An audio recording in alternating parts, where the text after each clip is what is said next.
2023학년도 제1회 검정고시 시험에 대한 총평을 진행해 보도록 하겠습니다. 선생님 여기 보시면 주의 팁이라고 해서 시험에 대한 총평 결과를 분석해 보았습니다. 우리 첫 번째부터 보시면 평이한 난이도로 문제가 출제되었습니다. 우리 수험생분들도 많이 어려움을 느끼지는 못하셨던 시험이었지 않았을까라고 생각이 드는데요. 그 이유라 함은 우리가 이전 기출문제에서 많이 다뤘던 문항들이 계속 출제가 되었고요. 좀 더 주의 있게 보자면 여기 두 번째, 사상가의 핵심 키워드를 묻는 문항이 많이 출제가 되었습니다. 칸트에 대해서 묻거나 혹은 공리주의에 관련해서도 두 문항이 출제가 되었죠. 여기서 보시면 알겠듯이 우리가 사상가의 핵심 키워드를 잘 알고 있느냐, 알고 있지 못하느냐에 대해서 물어봤기 때문에 어떻게 보면 쉬운 난이도로 문제가 출제되었다라고 보실 수 있을 것 같습니다. 그리고 세 번째로는 우리가 문항수를 한번 비교해 볼게요.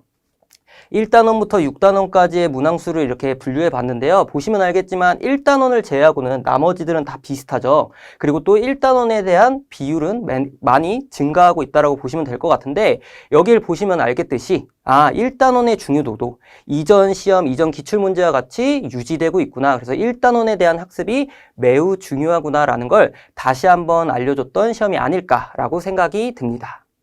2023학년도 제1회 검정고시 기출문제 풀이에 대해서 한번 진행을 해보도록 할 텐데요. 우리 첫 번째 문항부터 보시면 다음 설명에 해당하는 윤리학은? 이라고 물어보고 있죠. 우리가 1번 문제는 어떻게 보면 이제 좀 고정된 채로 나오고 있는데 윤리학의 구분에 대해서 이야기를 드리자면 원래 윤리학은 크게 세 가지로 구분할 수 있었죠.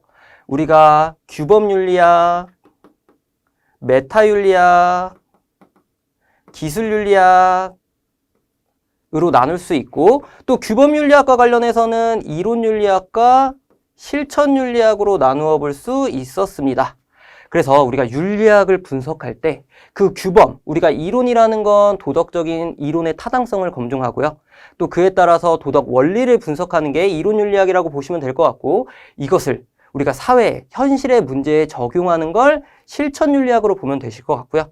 그 다음에 두 번째로는 메타윤리학 같은 경우는 우리가 도덕적 언어, 의미, 그래서 선생님이 말이라고 이야기했잖아요. 그죠? 여기다 말이라고 쓰면은 미음 동일하기 때문에 암기하기 쉽다라고 이야기 드렸고 그리고 기술윤리학 같은 경우는 도덕적인 관습, 역사와 관련해서 객관적으로 분석해가지고 그에 따른 인과관계라는 원인과 결과를 분석하는 게 기술윤리학이라고 이야기를 했죠. 그래서 이런 내용들을 익히 알고 있다면 여기 한번 볼게요. 도덕적 언어의 의미 분석, 도덕적 추론의 정당성을 검증하기 위한 논리 분석을 통한 논리 분석을 주된 목표로 하는 윤리학이다라고 이야기했기 때문에 도덕적 언어의 의미, 말과 관련된 거구나. 말은 미음, 메타로 볼 수 있겠구나라고 체크해 볼 수 있을 것 같습니다. 그리고 우리가 실천윤리학과 기술윤리학은 여기서 설명을 했듯이 우리가 3번 신경윤리학에 대해서 한 번 더 얘기를 드리자면 신경윤리는 우리가 뇌과학을 연구한다고 보시면 될 것 같아요. 그래서 오늘날의 도덕 과학적인 접근에 해당하는 윤리적 학문이라는 것만 기억해 주시면 좋을 것 같습니다. 그리고 우리 2번 다음에서 소개하는 윤리 사상가는? 이라고 나와서요. 중국 춘추 시대래요. 우리가 춘추 전국시대라는 사회적 혼란기에 발생했던 학문이라고 한다면 유교, 불교, 도가 이렇게 세 가지를 기억해 보기 쉬울 것 같은데 계속 읽어보면 도가 사상의 창시자로 도가 또 나왔고요. 도가라 하면 우리가 무의자연이라는 거 기억해야 되겠죠? 인위적인 걸 거부하고 자연 그대로의 삶을 순리대로 살아라 라고 이야기하는 걸 강조했고요. 도덕경에 그의 사상이 잘 나타나 있다라고 이야기해서 우리가 도가와 관련된 사상가에서는 두 학자를 기억해 주시면 좋습니다. 우리가 장자라는 학자가 있고요. 노자라는 학자가 있었습니다. 그래서 여기서도 보면 지금 이번에 노자라는 사상가가 나와 있기 때문에 우리가 도가의 사상가로 노자에 대한 문제구나. 여기서 또 하나만 더 기억해 주시면 노자는요. 우리가 상선약수라고 이야기하는 우리 물은 높은 곳에서 아래로 흘러내려가잖아요. 우리가 물이 이렇게 있으면 물이 이렇게 아래로 흘러내려가듯이 우리가 가장 으뜸이 되는 선은 물과 같다. 그래서 물처럼 살아가자라고 이야기했던 것처럼 노자의 상선약수라는 키워드도 꼭 기억을 해주시면 좋을 것 같고요. 우리가 1번의 묵자에 관련한 키워드로는 우리 겸해 하나씩 적어볼게요. 겸해 모든 사람을 사랑하라. 그리고 순자와 맹자 같은 경우 순자는 일단 우리가 성악설 인간은 본디 악하게 태어났다라는 키워드 그리고 우리 맹자와 관련해서는 성선설에 기초해서요. 우리가 인간 모든 사람에게든 우리가 본연의 사단이라는 선한 마음을 지니고 있다라고 이야기했던 학자이기 때문에 어렵지 않게 도가의 노자 체크해 볼 수 있었을 것 같습니다. 그리고 우리 3번 도덕적 탐구에 대한 설명으로 옳지 않은 것은 이라고 나와서요. 원래 기존의 도덕적 탐구라고 한다면 우리가 대전제, 소전제, 결론이라는 3단노법에 추리듯이 우리가 도덕 원리, 사실 판단, 도덕 판단의 과정을 거쳐서 도덕적 탐구가 이루어진다라고 하는 문제가 자주 출제가 되었지만 이번에는 좀 더 난이도가 쉽게 그래서 우리가 충분히 독해형으로 풀 수 있도록 문제가 출제되었습니다. 1번부터 보시면 도덕 판단이나 행위의 정당화에 중점을 두는 게 도덕적 탐구라고 보실 수 있을 것 같고요. 우리 두 번째, 도덕적인 사고를 통해서 우리가 도덕적으로 바람직한, 어떻게 하면 바람직하게 살아갈지 이러한 사고를 통해서 이루어지는 지적, 이성적인 활동이다라고 이야기해 볼 수 있을 거고요. 그리고 앞서 얘기했지만 도덕적 탐구에는 도덕적 추론 능력이라는 우리가 도덕 원리를 깨우치고요. 그에 따른 사실을 분석하고요. 사실을 판단하고 그에 따라서 그 상황에 맞는 도덕적인 결정이 무엇인지 도덕 판단을 내리는 이러한 과정에서 도덕적 추론 능력이 필요하다라고 볼 수 있겠죠. 그리고 우리 네 번째로는 도덕적 탐구 과정에서 정서적인 측면을 배제해야 된다고요? 아니죠. 우리가 도덕적 탐구 과정에서의 문제는 우리가 이성적인 논리적인 것에만 근거하는 것이 아니라 우리가 윤리라는 것은 인간의 삶을 다루기 때문에 당연히 인간의 감성, 우리 감정이라고 하는 정서적인 측면이 들어갈 수밖에 없겠죠. 그래서 우리가 하얀 거짓말, 거짓말을 해야 하면 안 된다라고 이야기할 수 있겠지만 어떤 상황에 의거해서 이게 꼭 이롭다면 우리가 하얀 거짓말이라고 이야기해서 거짓말을 하듯이 그 상황의 감정, 정서적인 측면을 우리가 배려해야 되기 때문에 배제해야 된다는 건 우리가 X라고 쳐볼 수 있겠죠. 그래서 답은 4번이라고 보시면 될 것 같고요. 그리고 4번에 다음 설명에 해당하는 것은 이라고 나와서요. 세상 모든 존재는 서로 의지한대요. 우리 서로 의지의 밑줄 한번 쳐주시고 상호 보완적인 관계를 이루고 있다라고 봐주시면 좋을 것 같고 또 불교의 근본 교리래요. 여기서부터 연기설이 생각나시는 수험생분들은 너무 좋을 것 같은데 또 계속 보시면 모든 존재와 현상은 여러 가지 원인과 조건에 의해서 인연에 의해 생겼는데요. 그래서 인연생기설이라고 이야기하는 연기설이라고 바로 골라줄 수 있겠죠? 우리가 1번 내용 보시면 심재라는 것은 마음속에 있는 것을 비우다라고 이야기해서요. 우리 도가의 수양 방법이라고 보시면 될 것 같고 또 우리 오류는요. 우리 유교의 기본적인 실천 덕목입니다. 그래서 우리가 군신유의, 부부유별, 부자유친, 부무유신, 장유유서 이걸 5가지라고 해서 우리 오륜이라고 이야기를 하는데요. 우리가 군신유의 같은 경우는 임금과 신하에는 의로움이 있어야 되고요. 부부 사이에는 서로 다름이 있어야 되고요. 우리 아비와 아들에는 우리가 친함이 있어야 되고 부무유신 친구 관계에서도 믿음 그리고 장유서 우리가 윗사람과 아랫사람에게는 질서가 있어야 된다라고 이야기하는 유교의 덕목이라고 보시면 될 것 같고 또 정명은요. 우리가 이 명자가 이름 명자긴 한데요. 우리가 직업, 직분이라고 기억해 주시면 좋습니다. 그래서 자신의 직업, 자신의 직분에 맞는 삶을 행하라라고 이야기할 때 우리가 군군, 신신, 부부, 자자와 같은 임금은 신하는 신하답게, 뭐 아비는 아비답게 이러한 걸 얘기하는 걸 정명사상이라고 체크해 주시면 좋을 것 같습니다. 그리고 5번에 기억에 들어갈 사상은 이라고 나와서요. 최대 다수의 최대 행복, 여기만 봐도 알 수 있겠죠. 그리고 또 어떤 규칙이 최대의 유용성, 나에게 이로운지 유용성을 우리가 분석해야 된대요. 그리고 행위공리주의 한계를 극복하기 위해 등장했다라고 해서 이건 너무나도 쉬운 문제였어요. 왜냐면 우리가 밑에 공리주의에 대한 내용이 아니라 규칙공리주의라고 나와서 일부러 여기 행위공리주의의 한계를 극복하기 위해서 어떤 규칙이 유용성을 갖느냐라고 이야기했기 때문에 답은 어렵지 않게 규칙공리주의 체크해 볼 수 있을 것 같습니다. 그리고 6번에 다음에서 설명하는 자연관으로 옳은 것은 이라고 나와서요. 과학적인 지식을 활용하여 인간이 자연을 정복해야 된대요. 지금 여기 나와 있는 건 정복지향적 자연관이라고 이야기해서 인간이 자연을 이용하고 도구적으로 바라보고 심지어 정복해야 된다라고 나와 있고 자연은 단순한 기계고요. 도덕적 고려 대상에서 제외된대요. 그래서 도덕적 고려의 대상은 오로지 인간만을 향해야 된다라고 봤던 우리 인간중심주의라고 체크해 볼 수 있을 것 같습니다. 그리고 7번 다음 설명에 해당하는 것은 이라고 나와서요. 정의롭지 못한 법과 정책의 변화를 목적으로요. 우리가 의도적으로 법을 위반하는 행위를 시민불복종이라고 이야기했죠. 그래서 이것도 어렵지 않게 우리가 시민불복종에 대한 내용 매우 중요하다라고 기출에서 계속 반복했기 때문에 어렵지 않게 고르셨을 것 같고, 우리가 공정무역이라면 불합리한 무역구조를 개선하는 무역 형태, 합리적 소비는 지금 여기 법의 위반 이런 거와 관련이 없겠죠? 그리고 주민투표제 같은 것도 지금 우리가 투표라는 게 법을 위반해서 한다라고 볼 수도 없고, 우리가 여기 나머지 보기들은 어렵지 않게 바로 지워줄 수 있을 거라고 생각이 듭니다. 그리고 8번 다음은 서술형 평가의 문제와 답안이래요. 과학기술자의 사회적 책임에 대해서 이야기하라고 나왔고요. 지금 여기 나와 있겠지만 독해형 문제처럼 문제 풀어주시면 될 것 같습니다. 과학기술자는 인류 복지 향상을 위해 사회적인 책임을 다해야 되죠. 당연한 겁니다. 인류 복지의 향상을 위해서. 그렇다면 자신의 연구 결과가 사회에 미칠 영향력을 인식해야 되겠죠. 그죠? 왜냐하면 내가 만든 어떤 발명품들이 우리 사회를 해롭게 하진 않을까? 아니면 이익을 얼마나 증대시킬까? 이런 것들을 고려해야 될 것 같고요. 자신만의 이익을 위해 연구 결과를 조작해야 된다고요? 당연히 조작하거나 우리가 날조, 우리가 변조 이렇게 하면 안 되겠죠? 그러니까 여기 자신만의 이익도 일단 틀렸고요. 연구 결과를 조작해야 된다라는 말도 틀렸기 때문에 우리가 어렵지 않게 디귿 골라줄 수 있을 것 같고, 마지막에 대한 내용도 읽어보신다면 연구활동이 인간 존엄성, 인간의 우리 존엄한 그 태도, 이것들을 항상 지키고 존중해야 된다. 항상 성찰해야 된다. 이렇게 보시면 될 것 같습니다. 그리고 9번 대중문화의 건전한 발전을 위한 자세로 옳은 거래요. 그렇다면 우리가 대중문화를 발전시키기 위한 하나의 방안이라고 생각해 주시면 될 것 같은데, 1번 획일화된 문화상품을 생산한대요. 우리가 획일화됐다라는 건 똑같은 문화상품을 만들어낸다는 거예요. 그럼 문화 발전이 이루어질 수 없겠죠. 여기 획일에 하나로 똑같은 문화를 만든다. 이거 하나만 기억해 주시면 될 것 같고, 또 대중문화를 무비판적으로 수용한다고요? 아니죠. 비판적으로 수용해야 돼요.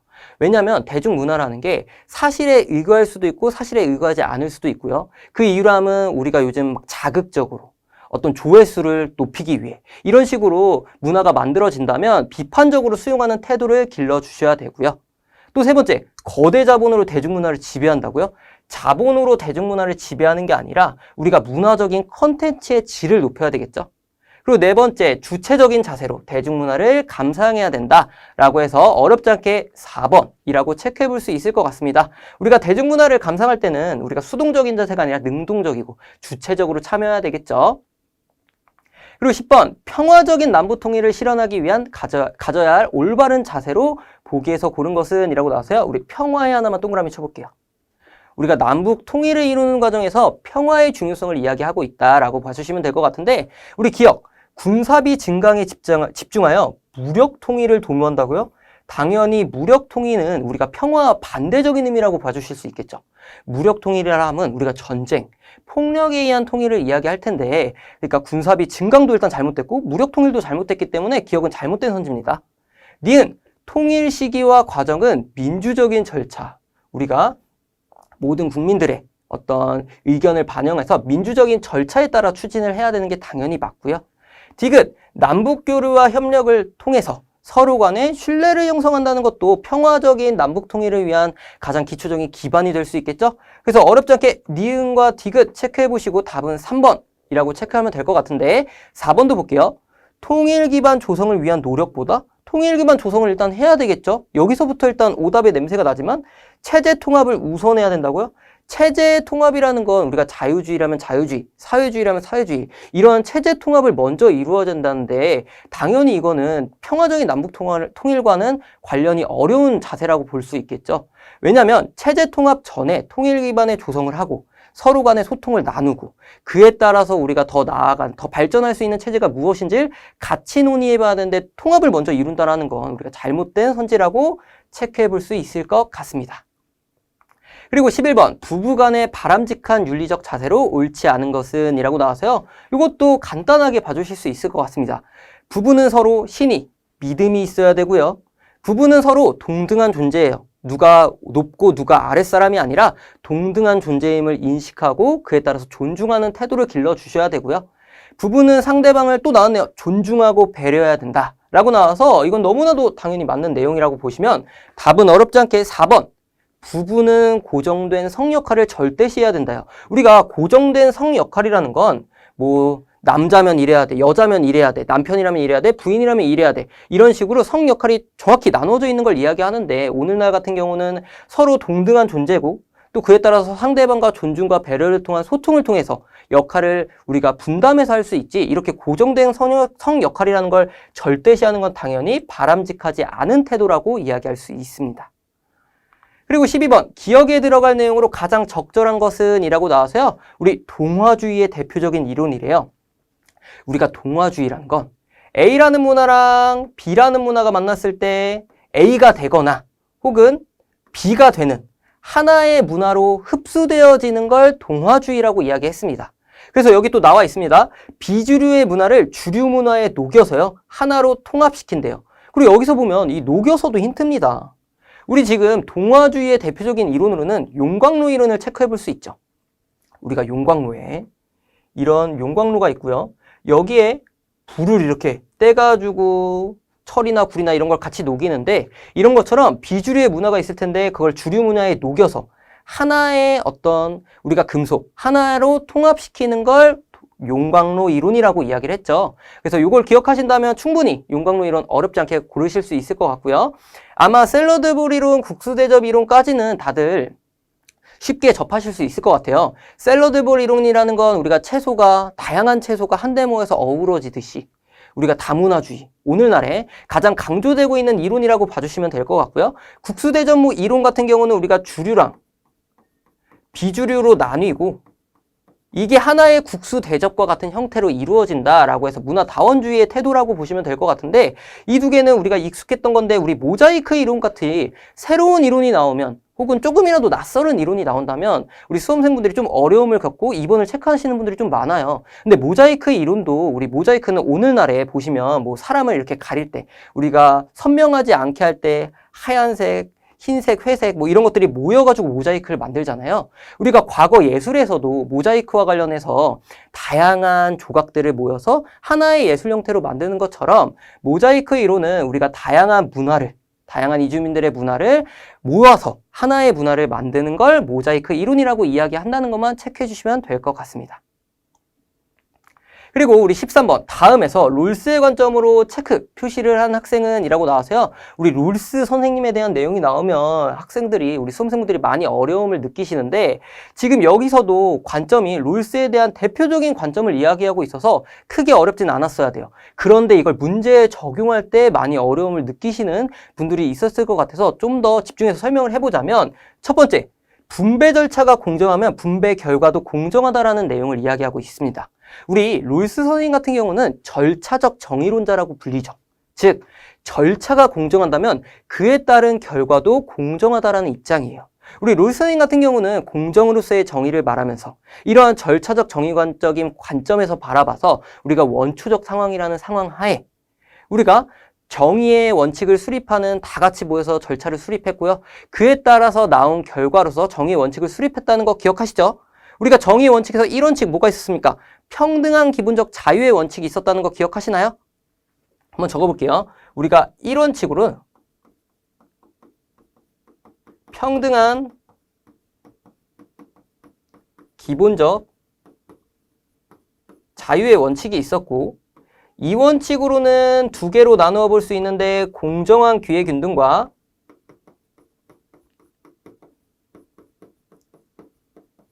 그리고 차등의 원칙을 이야기했었죠. 그래서 공정한 절차를 통해서 우리가 원초적 상황이라는 그 절차 안에서 이러한 원칙을 수립했는데 첫 번째, 일단 모든 사람들은 평등하게 기본적인 자유가 보장되어 있어야 되고요. 공정한 기회균등이 갖춰져 있어야 되고 우리가 차등의 원칙이라고 하는 칙이라고 쓸게요. 차등의 원칙이라고 하는 우리가 최소 수혜자에게 최대 이익이 돌아가야 된다라고 이야기를 했습니다. 그래서 우리가 첫 번째 거는 체크해 볼 수 있을 것 같고요.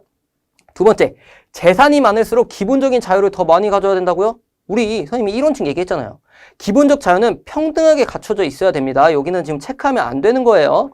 그리고 세 번째, 사회적 약자에게, 사회적 약자와 관련된 건 차등의 원칙과 연결지을 수 있을 것 같고요.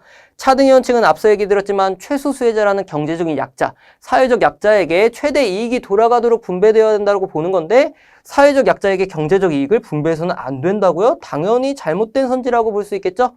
여기도 X. 그러면 지금 D라고 우리가 체크해 볼 수 있을 겁니다. 그래서 우리가 롤스의 관점에 대해서 많이 어려워하는 수험생분들이 있는데 이렇게 간략한 원칙을 정립하시고 그 원칙을 적용해서 문제 푸는 습관만 길러주셔도 어렵지 않게 문제를 풀어갈 수 있을 것 같습니다. 그리고 우리 14번 칸트의 도덕법칙에 대한 설명으로 옳은 것을 보기에서 고르래요. 우리가 칸트의 도덕법칙에 대해서 보기부터 보시면 첫 번째 보편화 가능해야 된다라고 나오고 있습니다. 우리가 보편화 가능성을 왜 얘기했냐? 너의 의지의 준칙이 곧 동시에 보편적 입법의 원리가 되도록 하여라 라는 보편주의 원칙을 이야기했다라고 이야기를 했죠. 그러니까 기억은 당연히 맞는 내용. 그리고 니은에서도 나와 있습니다. 이러한 보편주의 그리고 인격주의 인간을 수단이 아니라 목적으로 대우하라와 같은 정언명령, 무조건적인 명령의 형식으로 취해야 된다라고 이야기했기 때문에 어렵지 않게 기억, 니은 바로 골라줄 수 있을 것 같아요. 디귿도 보시면 인간의 존엄성과는 무관하다고요? 아니요. 칸트의 원칙이라는 칸트의 도덕법칙은요. 인간은 이성적이고 자율적인 존재이기 때문에 인간의 존엄성은 당연히 의무로서 바라봤고요. 그리고 네 번째, 행위의 동기보다는 결과가 아니라 결과보다는 동기를 우선해서 동기론적 윤리설이라고 이야기를 했습니다. 그리고 15번 인공임신 중절에 대한 반대 근거로 적절하지 않은 것은 이라고 나와서요. 우리 반대에만 동그라미 한번 쳐볼게요. 우리가 인공임신 중절이라는 건 낙태라고 해서 인위적으로 뱃속의 아이를 지우는 행위라고 보시면 될 것 같은데 우리 첫 번째 태아는 생명권을 지니고 있습니다. 그러니까 우리가 인공임신 중절에 대해서 허용하면 안 된다라고 하는 반대 근거라고 이야기할 수 있을 것 같고요. 또 두 번째도 태아는 생명이 있는 인간이고요. 그런데 세 번째 볼까요? 태아에 대한 소유권은 임신한 여성에게 있대요. 그래서 여성이 선택권을 들어줘야 된다는 건데 그렇게 본다면 우리가 인공임신 중절의 반대 근거라고 보기에는 어렵겠죠. 인공임신 중절을 찬성하는 입장에서 태아에 대한 소유권은 여성에게 있고 여성의 권리를 인정해서 인공임신 중절을 허용해야 된다라고 이야기하는 찬성 측 근거라고 봐주실 수 있을 것 같습니다. 답은 3번이고요. 4번 태아는 인간으로서 발달할 잠재성을 가지고 있다라고 해서 잠재성 논거라고 이야기를 하는데 그래서 태아는 우리가 인간으로 점점 발전할 수 있는 하나의 단계이기 때문에 잠재성을 지니고 있다는 것도 반대측 논거라고 봐주시면 될 것 같습니다. 그리고 16번 다음 중 윤리적 소비를 실천한 학생은 이라고 나와 있습니다. 우리가 윤리적 소비라는 건 어떻게 보면 도덕적인 차원에서요. 좀 더 쉽게 바람직한 소비라고 이야기할 수 있을까요? 그렇게 본다면 첫 번째, 친구들에게 과시하기 위해서 명품 신발을 샀대요.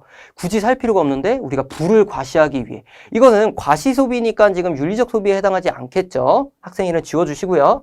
학생이 환경 보전을 위해서 재활용 종이로 만든 지갑을 샀대요. 우리가 환경 보전은 지금 우리가 환경적인 문제가 많이 발생하고 있는데 오늘날의 바람직한 윤리적인 소비, 도덕적인 소비라고 이야기할 수 있겠죠? 학생이 이에 대한 내용이 맞으니까 체크해 볼 수 있을 것 같고 3번 멸종위기 동물로 가죽을 만든 가방을 샀다는 것도 우리가 양해해야 되는 태도에 해당하겠죠. 우리가 멸종위기 동물로 가죽을 만들어버리면 동물이 점점 사라질 거잖아요. 그렇죠? 그렇게 본다면 바람직한 소비 태도라고 볼 수 없고요. 네 번째, 필요에는 없지만 유행을 따르는 유행 소비에 대한 태도도 우리가 윤리적 소비에 해당하는 예라고는 이야기할 수 없습니다. 그래서 이것도 어렵지 않게 2번 체크해 볼 수 있을 것 같습니다.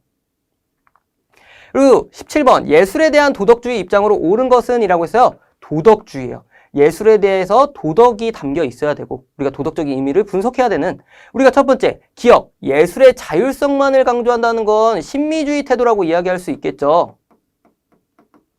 그래서 예술의 자율성, 미적인 자율성만 강조하는 건데 우리 기억은 우리가 오답인 선지라고 체크해 볼 수 있을 것 같고 니은 예술에 대한 윤리적인 규제가 필요하다라고 이야기하는데 그죠? 윤리적인 규제가 필요해요.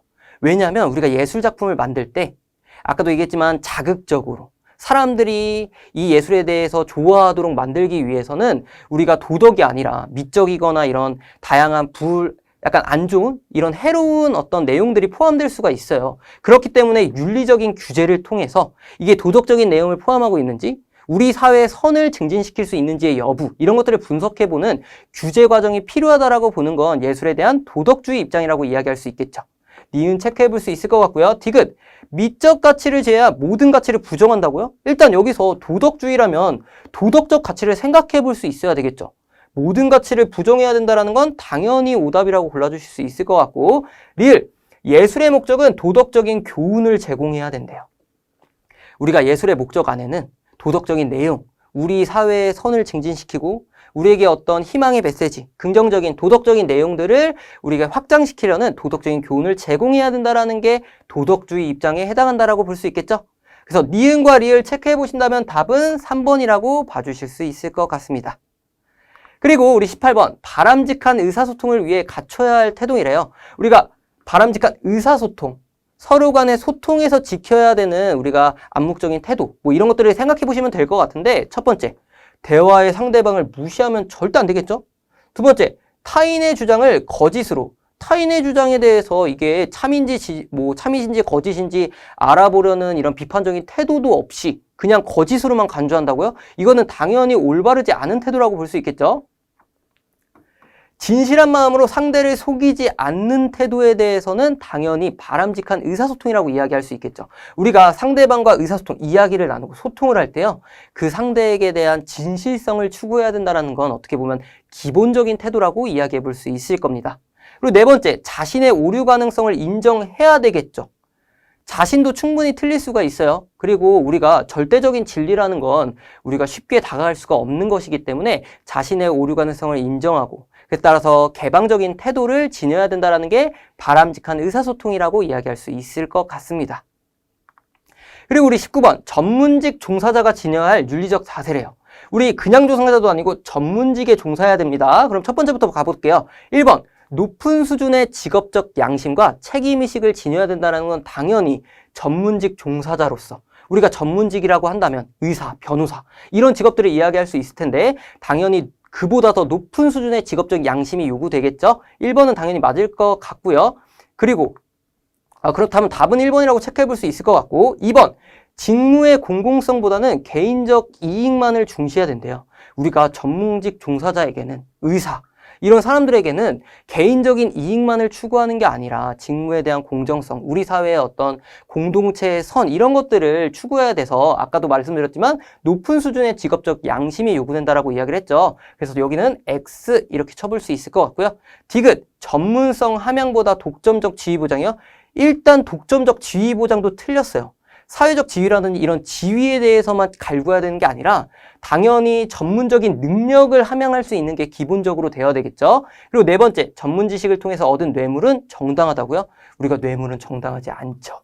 그래서 전문직 종사자에게서는 이런 뇌물이라든지 이런 것들을 거부하는 이런 높은 수준의 직업적 혹은 양심과 책임의식을 길러야 된다는 게 우리 앞에 1번 선지만 봐도 나머지 내용들이 오답이라고 체크해 볼 수 있었을 것 같습니다. 그리고 20번, 교사의 질문에 대한 대답으로 적절하지 않은 것이라고 나왔고요. 사이버 폭력에 대해서 이야기하고 있네요. 첫 번째, 인터넷에서 허위 사실을 유포하면 안 되겠죠? 그저 잘못된 사실을 유포하면 안 될 것 같고요. 악성 댓글 작성은 엄연한 폭력임을 인지해야 돼요. 그래서 우리가 악플 같은 걸 절대 달면 안 되고요. 요즘 선플 이런 운동도 많이 있잖아요. 그런 것처럼 엄연한 폭력이라는 걸, 악성 댓글 작성이 엄연한 폭력이라는 걸 모두 다 인식해 주셔야 될 것 같고, 타인의 명예를 훼손하여서요? 당연히 타인의 명예를 훼손하면 안 되겠죠? 우리가 명예훼손, 죄같이 이런 법도 절차가 있잖아요. 그리고 정신적인 피해를 주는 행위도 당연히 올바른 태도라고 이야기할 수 없습니다. 그래서 답은 3번이라고 봐주시면 될 것 같고, 사이버 따돌림 예방을 위한 교육, 학교에서도 혹은 정부, 이런 우리나라에서 국가주도의 어떤 교육적인 실시도 필요하다라는 내용을 우리가 사이버 폭력 문제를 해결하기 위한 노력이다라고 체크해 보실 수 있을 것 같습니다. 그리고 21번, 다음 설명에 해당하는 형벌에 대한 관점이래요. 우리가 형벌은 교정적 정의라고 해서 처벌과 관련된, 여기 보시면 형벌의 목적은 범죄 예방을 통한 사회 전체의 이익이래요, 이익. 그러면 우리가 여기 나와 있으면 당연히 공리주의 체크해 볼 수 있겠죠? 우리 공리주의의 이 리가 이익을 뜻한다라고 이야기 드렸습니다. 그래서 선생님 생각으로는요, 우리 이번에 우리 규칙 공리주의에 대한 문제가 나왔었잖아요. 우리 그때 거기 문제에서 공리주의라는 어떤 문제를 출제할 수 있었음에도 지금 여기 형벌에 대해서 공리주의가 또 나오기 때문에 아마 앞선 문제에서는 규칙 공리주의에 대한 문제가 나오지 않았을까라고 생각이 듭니다. 그리고 나머지 선지도 크게 어려운 선지가 아니에요. 국수주의 같은 경우는 우리나라의 문화가 가장 우수해서 우리가 제국주의, 다른 나라를 침략을 정당화하는 것들이 이제 국수주의 태도라고 볼 수 있을 것 같고요. 그리고 이기주의는 나만 혹은 자기 자신만, 자기 자신의 이익만 추구하는 걸 이기주의, 그리고 신비주의 이렇게 보시면 어렵지 않게 나머지 선지들은 당연히 지워주실 수 있을 것 같습니다. 그리고 22번 다음 설명에 해당하는 개념은 이라고 나와서요. 자신의 인간관, 가치관, 세계관 등을 전체적으로 검토하고 반성한대요. 반성. 그리고 증자의 1일 3성이라고 해서요. 하루에 3번 반성해 봐야 되고요. 그리고 이황의 경이라고 이야기해서 우리가 다른 사람을 대할 때 경거망동하지 않고 존중하고 우리가 공경하는 태도를 이황의 경이라고 보시면 될 것 같은데 그렇게 본다면 어렵지 않게 반성해서 윤리적 성찰이라고 체크해 볼 수 있겠죠? 그리고 나머지 선지들도 크게 어려운 선지가 나오지 않았기 때문에 어렵지 않게 윤리적 성찰이라고 이야기해 볼 수 있을 것 같습니다. 그래서 우리 소크라테스에서 반성하지 않은 삶은 살 가치가 없다라고 이야기했던 것처럼 윤리적 성찰에 대한 중요성을 이야기했던 것도 기억해 주시면 좋을 것 같아요. 그리고 23번 기업과 니은에 들어갈 사랑과 성에 대한 관점이래요. 우리가 사랑과 성에 대한 관점은 크게 3가지로 나누어 볼 수 있습니다. 우리가 자유주의 관점이 있고요. 중도주의 관점이 있고요. 보수주의 관점이 있었습니다. 자유주의는 서로 간의 동의에 이거에서 성적인 관계가 이루어져야 된다. 중도주의 관점에서는 사랑을 통해서, 보수주의 관점에서는 우리가 결혼을 통한 성적 관계만이 우리가 정당하다라고 이야기했던 것처럼 기억부터 볼게요. 결혼이라는 합법적 테두리 내에서 이루어진 성적 관계만 정당하대요. 우리 결혼이라는 건 보수주의 태도라고 이야기할 수 있겠죠? 그리고 니은 타인에게 피해를 주지 않고요. 성인이 자발적으로 동의를 한다면 우리 앞서 여기서 쌤이 동의라고 이야기했는데 자발적인 동의에 이거에서 사랑 없는 성적 관계도 가능하다라는 건 자유주의 관점이라고 이야기해 볼 수 있겠죠? 그래서 이렇게 보시면 우리가 2번 기억은 보수주의, 니은은 자유주의라고 선택할 수 있을 것 같습니다. 그리고 24번 기후변화에 따른 문제점이 아닌 것은 이라고 나와 있습니다. 오늘날의 기후변화도 굉장한 심각한 사회문제라고 이야기할 수 있을 것 같은데요. 첫 번째부터 보시면 생태계의 교란.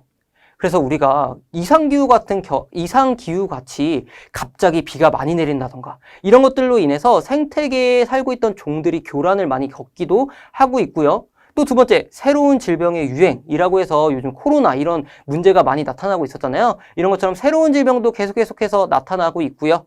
그리고 세 번째, 자연재해, 우리 요새 화재라든지 이런 문제들이 많이 발생하고 있잖아요. 그래서 이러한 세 개는 지금 우리 환경 문제, 기후변화에 관련한 문제라고 이야기해 볼 수 있을 겁니다. 그래서 인류의 안전한 삶 보장은 기후변화에 따른 문제점이라고 이야기할 수도 없겠죠? 문제점이 될 수가 없습니다. 그래서 4번 체크해 보시면 될 것 같고요. 그리고 마지막 다음 내용에 해당하는 국제관계에 대한 입장은 이라고 나오고 있어요. 우리가 국제관계를 바라볼 때는 다들 기억하시나요? 우리가 약간 여기는 뒷부분에 있어서 많은 수험생분들이 좀 뒷부분 내용 갈수록 좀 약해지잖아요. 그래서 여기 우리 국제관계에 대한 관점도 꼭 기억을 해주셔야 되는데 2가지 관점, 이상주의 관점과 현실주의 관점을 강조하고 있었습니다. 그래서 여기도 읽어보시면 국가는 이성적 존재이기 때문에요. 국제 분쟁은 국제법이나 국제기구, 즉 제도의 개선으로 해결할 수 있대요. 우리 이상주의 태도에서는 서로 간의 소통에 대한 잘못된 소통 혹은 오해, 무지 이런 것 때문에 발생하기 때문에 서로 간의 소통을 통해서 이런 국제법, 국제기구들의 어떤 제도의 개선을 통해서 우리 국제 분쟁을 해결할 수 있다는 게 이상주의 태도였습니다. 그래서 이상주의 태도의 우리 대표적인 사상가로는 칸트가 있었죠. 칸트의 영구평화론까지 기억해 주시면 좋을 것 같아요. 영구적으로 평화롭기 위한 우리가 글을 썼는데 영구평화론에 대한 내용까지 기억을 해주신다면 어렵지 않게 1번 체크해 볼 수 있을 것 같습니다. 우리 제국주의는 아까 국수주의가 심각하게 된다면 우리 제국, 다른 나라의 어떤 문화나 다른 나라에 대해서 침략을 정당화하는 것들이 제국주의라고 이야기했죠. 그래서 자신의 나라의 이런 세력들을 점점 펼치는 게 제국주의라고 보시면 될 것 같아요. 그리고 세 번째, 현실주의 관점에서는 선생님이 이상주의, 현실주의 이 2가지 관점을 꼭 기억해달라고 얘기했는데 현실주의는요. 지금 국제 분쟁이 발생하지 않는 것은 서로 간의 힘의 균형 때문이라는 거예요. 좀 더 현실적인 관점으로 바라보는 것이죠. 그렇기 때문에 자국의 경쟁력, 힘의 우위를 확보해야 된다는 게 현실주의 태도라고 이야기할 수 있을 것 같고요. 대표적인 학자로는 또 모겐소라는 학자가 있었죠. 뭐 이 정도까지는 몰라도 되고요. 그리고 마지막으로는 지역주의라고 해서 자신의 지역의 이익에만 관심을 갖는 태도를 우리는 지역주의라고 이야기해 볼 수 있을 것 같습니다. 그래서 이것도 국제관계적인 관점이고 또 이성적인, 그리고 칸트도 나왔고요. 제도의 개선 이런 게 나왔기 때문에 우리가 충분히 이상주의를 체크해 볼 수 있었을 거라고 생각이 듭니다. 그래서 우리가 마지막으로 정리를 하자면 선생님이랑 처음부터 끝까지 우리가 기출문제를 한번 풀어봤는데요. 단순히 내가 틀린 문제에만 집중하기보다는 선생님이 좀 더 해설을 좀 길게 했잖아요. 그래서 관련한 키워드라든지 내용들을 설명했기 때문에 그러한 내용까지 꼭 복습을 해주신다면 좀 더 우리가 합격에 도달할 수 있을 거라고 생각이 듭니다. 그래서 오늘 내용도 꼭 복습해 주시면 좋을 것 같고요. 우리 2023년 제1회 기출 모의고사를 기출 시험을 보신 모든 분들께서 너무 수고 많으셨다는 이야기를 드리고 싶습니다. 감사합니다.